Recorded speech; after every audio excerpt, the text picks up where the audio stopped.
สวัสดีครับกับผมนายกรกฎศรีบุญเรืองพนักงานราชการตำแหน่งครูจากวิทยาการชีพศรีบุญเรืองจังหวัดหนองบัวลำพูขอนำเสนอภาพกิจกรรมการเดินทางไปราชการในโครงการพัฒนาครูวิชาชีพด้วยมืออาชีพโดยการฝึกประสบการณ์ณสหกรณ์โคนมไทยเดนมาร์กพัฒนานิคมจำกัดครับ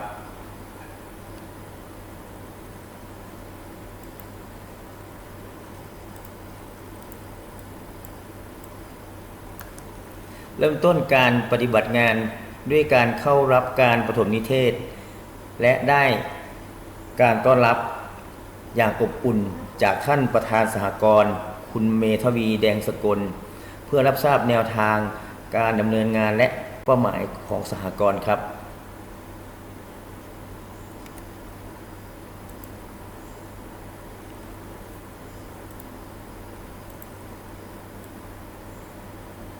ในส่วนแรกนะครับได้ศึกษาดูงานที่แผนกรับน้ำนมดิบและแผนกตรวจหาเชื้อโรคในน้ำนมดิบเพื่อเรียนรู้กระบวนการควบคุมคุณภาพและการทดสอบทางวิทยาศาสตร์ก่อนนำน้ำนมดิบไปแปรรูปครับ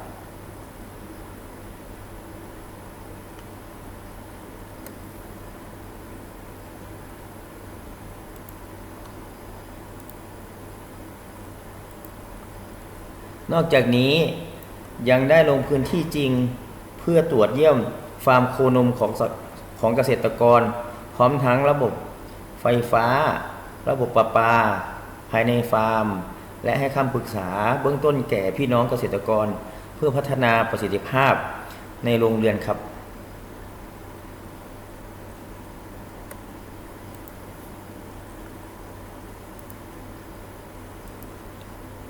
นี่คือภาพระบบประปาในฟาร์มของเกษตรกรนะครับมีทั้งระบบไฟฟ้าที่เก่ามากแล้วก็เสี่ยงต่อการเกิดการลัดวงจรทำให้เกิดอัคคีภัยได้ทางกับผมก็ได้แนะนำให้กับทางเกษตรกรไปเบื้องต้นนะครับในการ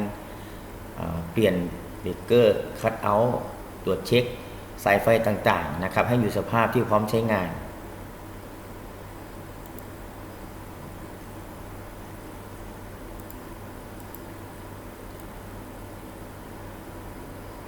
ครับเพื่อนำความรู้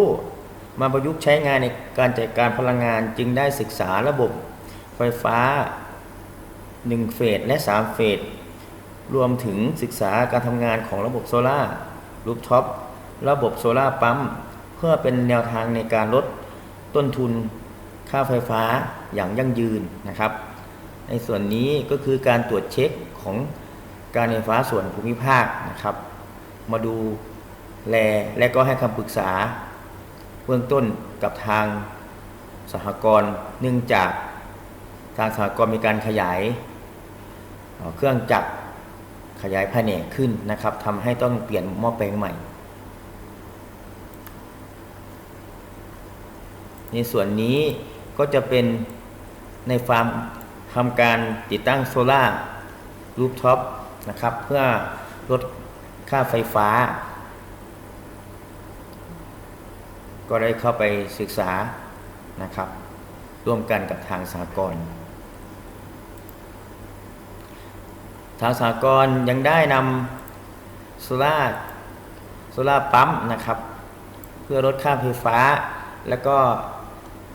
ผลิตน้ำจ่ายน้ำให้กับทางฟาร์มนะครับใช้งานต่อไป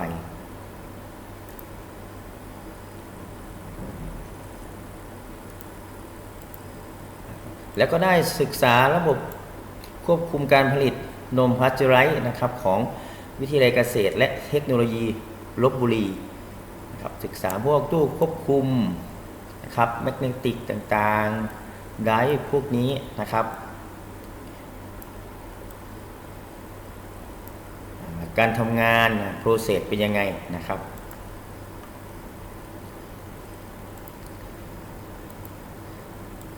และได้ศึกษาระบบการผลิตอาหารสำหรับโคนมของสหกรณ์นะครับว่าแต่ละสูตรจ่ายให้กับ โคแม่พันธุ์หรือว่าโคหนุ่มโคสาวนะครับก็จะมีหลายสูตรของทางสหกรณ์นะครับ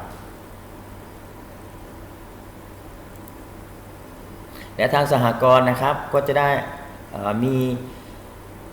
มีสถานที่ขายยารักษาโรคของโคนมนะครับภายในสหกรณ์เพื่อให้บริการแก่กับ